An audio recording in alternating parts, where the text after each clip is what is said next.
नवरात्रों की आप सबको बहुत बहुत शुभकामनाएं। जय माता दी। और आज की जो कहानी है उसमें एक पिता अपनी ही बेटी को कोठे पर बेच देता है। उसकी काफ़ी सारी बेटियां होती हैं तो वो सोचता है कि क्यों ना मैं अपनी एक बेटी को कोठे पर बेच दूं, जिससे मेरे घर का खर्चा चले, हमारा खर्चा पानी चले और आगे मैं हो सकता है अमीर बन जाऊं।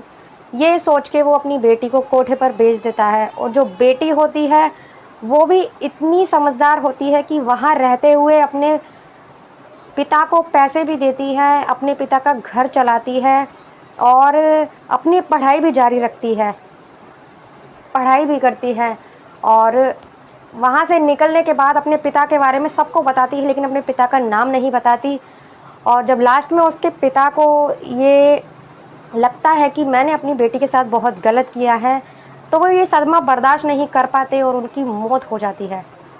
दोस्तों, मैं गीता गुप्ता, स्वागत है आप लोगों का मेरी आज की एक नई सच्ची कहानी में। जय माता दी। दोस्तों, आज की एक घटना मेरठ की है। मेरठ में जहाँ कोठा होता है, कोठे के नीचे काफ़ी सारी दुकानें होती हैं, चाय की, पान की, काफ़ी सारे लोगों की दुकानें होती हैं। वहीं एक चाय वाले की दुकान होती है, छोटा सा खोखा होता है, तो वो अक्सर लड़कियों को लाकर वहाँ बेचा करता था। जब वो बेचा करता था तो उसे उसके पैसे भी मिला करते थे और लड़कियां वहाँ से बहुत कमाई किया करती थी। तो उसे यही लगता है कि यहाँ बहुत अच्छी कमाई होती है, लड़कियां इस धंधे में आकर बहुत अच्छा कमाती हैं।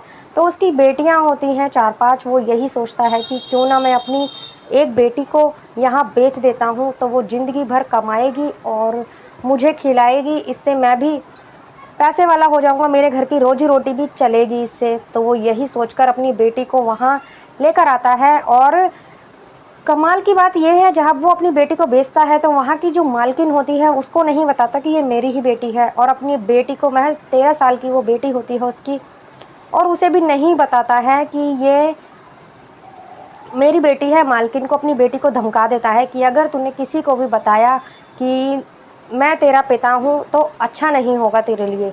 अपनी बेटी को धमका देता है और वहाँ छोड़कर आ जाता है। अब जब वो वहाँ जाती है तो उसको पढ़ने का बहुत शौक़ होता है लड़की को। वो वहाँ की मालकिन को बोलती है कि मुझे पढ़ने का शौक़ है, मुझे पढ़ने का शौक़ है।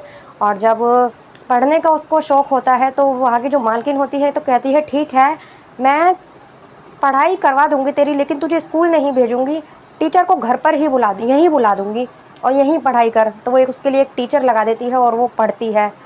वो अपनी पढ़ाई जारी रखती है। जब वो पढ़ने में अच्छी होती है, वहाँ से भागने की भी कोशिश नहीं करती। तो वहाँ की जो मालकिन होती है उससे उस पर ट्रस्ट हो जाता है कि ये लड़की ठीक है और पढ़ाई में भी ठीक है, तो वो उसका स्कूल भी लगवा देती है। अब एक वहीं का ही आदमी जो कि वहाँ खाना वाना बनाया करता था, उसके साथ उसे भेज देती थी और वो ही उसको लेके आ जाता था। स्कूल भी उसका लगा देती है। धीरे धीरे लड़की बड़ी भी हो रही थी और उसकी पढ़ाई भी चल रही थी।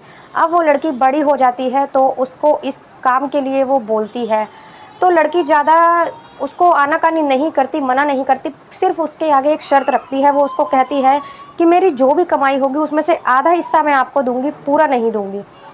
अगर मैं 100 रुपये कमाऊंगी तो उसमें से 50 मैं रखूंगी, 50 ही आपको दूंगी। उस पर वो राजी होती है और कहती है, मेरी पढ़ाई का खर्चा सारा आपको उठाना पड़ेगा और तो मैं इस धंधे में आऊँगी, वरना नहीं आऊँगी।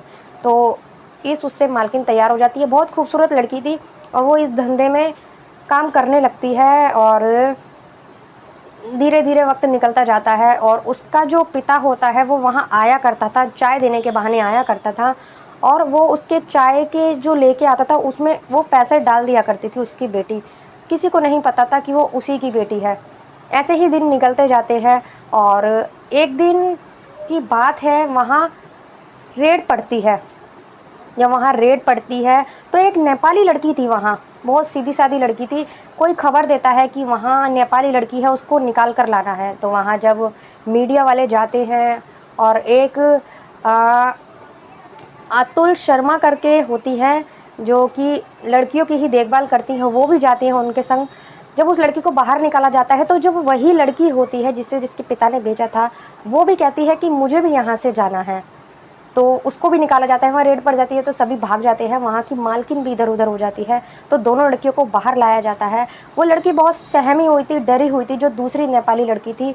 और जो ये वाली लड़की थी वो कहती है कि मैं यहाँ से जाना चाहती हूँ, लेकिन मैं आप सबसे कुछ बात करना चाहती हूँ, मुझे मीडिया बुला दीजिए, मैं मीडिया से बात करके तभी यहाँ से जाऊँगी। तो जो वहाँ की अतुल शर्मा होती हैं, जो ले गई थी मीडिया के साथ, वो बोलती हैं कि मीडिया बाहर है, चिंता मत करो, तुम्हें क्या बात करनी है, चलो बाहर। तो वो बाहर आती है, बाहर बहुत ज़्यादा भीड़ होती है और मीडिया वालों को अतुल शर्मा बुलाती है। अतुल शर्मा खुद वो डरी हुई थी कि क्या नाम है, पता नहीं ये क्या बोलने वाली है आज मीडिया के आगे। जब वहाँ बहुत मीडिया वाले भी आ जाते हैं तो उनके सामने वो ऐसी बात रखती है। सबको एक बात बताना चाहती हूँ जो मैंने आज तक किसी को नहीं बताई, और ऐसा नहीं है कि मैं यहाँ से भाग नहीं सकती, मैं आज़ाद हूँ, मैं यहाँ से जा सकती हूँ, क्योंकि मैं स्कूल भी जाती हूँ और अब कॉलेज भी मैंने शुरू कर दिया है। मैं जा सकती हूँ, भाग सकती हूँ, लेकिन मैं नहीं भाग सकती। और यहाँ की जो लड़कियाँ हैं, पूछ लो, ये लड़की है मेरे साथ, ये कितना कमाती है, पूरे दिन भर में ये 100 रुपये भी नहीं कमा पाती, और मैं इससे ज़्यादा कमा लेती हूँ। मैं अपनी आधी कमाई देती हूँ यहाँ पर, आधी अपने पास रखती हूँ। मैं किसी की ज़ोर ज़बरदस्ती से यहाँ नहीं हूँ, अपनी मर्ज़ी से यहाँ हूँ, लेकिन अब मैं यहाँ नहीं रहना चाहती।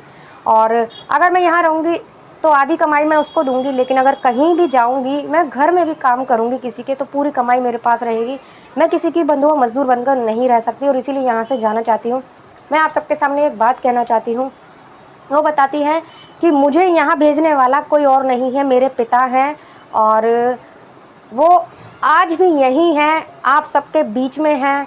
और मैं उनका नाम नहीं बताना चाहती, अगर आप सब कहेंगे तो मैं उसका नाम बता दूंगी। वो मीडिया वालों को, जनता से ये बोल रही थी कि अगर आप लोग चाहेंगे तो मैं अपने पिता का नाम बता दूंगी, नहीं तो मैं अपने पिता का नाम नहीं बताऊंगी। और मेरे पिता ने मुझे यहाँ रखा है, यही उनकी दुकान है, यही उनकी एक चाय की दुकान है। उसके पिता भी उसी भीड़ में ही होते थे। वो कहती थी कि अगर आज भी मेरे पिता मुझे इज्जत के साथ अपनाए, उसके पिता ने एक बहुत बड़ा होटल खोल लिया था उसकी कमाई से। वो कहती है आज मेरे पिता इतने अमीर बन चुके हैं, लेकिन वो चाय की दुकान आज भी चला रहे हैं, यही मौजूद है। अगर वो मुझे इज्जत के साथ अपने घर में ले जाएंगे, रखेंगे, तो मैं खुशी खुशी उनके साथ चली जाऊंगी, और मैं कोई गिला शिकवा नहीं है मेरा उनसे। वो तो वहाँ की जो मीडिया थी, तो मीडिया कहती है कि पता कैसे चलेगा कि आपके पिता तैयार हैं आपको रखने के लिए। तो वो कहती है मेरे पिता के पास मेरा नंबर है, अभी वो मुझे सुन रहे हैं, मैं ये भी जानती हूँ, और अगर वो मुझे एक मिस कॉल करेंगे तो मैं समझ जाऊँगी कि वो मुझे रखने के लिए तैयार हैं, और अगर वो 2 मिस कॉल करेंगे तो मैं समझ जाऊँगी कि वो मुझे नहीं रखना चाहते। उसके फ़ोन पर 1 मिस कॉल आती है उसी वक्त, तो वो समझ जाती है, लेकिन जैसे ही उसके फ़ोन बजता है, 1 मिस कॉल आती है, वहाँ बहुत ज़्यादा भगदड़ मच जाती है। भगदड़ इसलिए मच जाती है, सब ये जानना चाहते थे कि कौन है इसके पिता, क्या नाम है उनका। लेकिन जब उसने मीडिया से कहा था कि अगर आप चाहें तो मैं अपने पिता का नाम बता सकती हूँ, लेकिन किसी ने भी ये नहीं कहा था मीडिया में, जनता ने भी नहीं कहा था किसी ने कि हाँ हम जानना चाहते हैं कि आपके पिता कौन है। तो उसके पिता को वहीं हार्ट अटैक आ जाता है इस सदमे से। शायद उनको पछतावा होता है कि मैंने अपनी ही बेटी को बेच दिया है, और उनकी वहीं हार्ट अटैक से मौत हो जाती है। तो वो अपने पिता से मिलकर बहुत रोती है, बहुत पछताती है, कहती है मेरे पापा ने गलती की थी, उनकी सज़ा उनको मिल चुकी है, और पापा मैंने आज बहुत बड़ी गलती की है। और वो मोमडन होती है, लड़के जो वो लड़की होती है वो मोमडन होती है, और उसके पिता उसे बेच देते हैं। तो वो अपने पिता से माफ़ी मांगती है, लेकिन उसके पिता मर चुके होते हैं, और ये बात सबके सामने आ जाती है कि उनके पिता कौन थे, लेकिन जब तक उसके पिता की मौत हो चुकी होती है। दोस्तों कैसी लगी आपको ये कहानी? अगर अच्छी लगी तो प्लीज़ वीडियो को लाइक कर दीजिए, और अगर चैनल पर नए हैं तो प्लीज़ चैनल को भी सब्सक्राइब कर दीजिए। मिलते हैं अगले किसी वीडियो में एक नई सच्ची कहानी के साथ, तब तक के लिए बाय बाय, जय माता दी।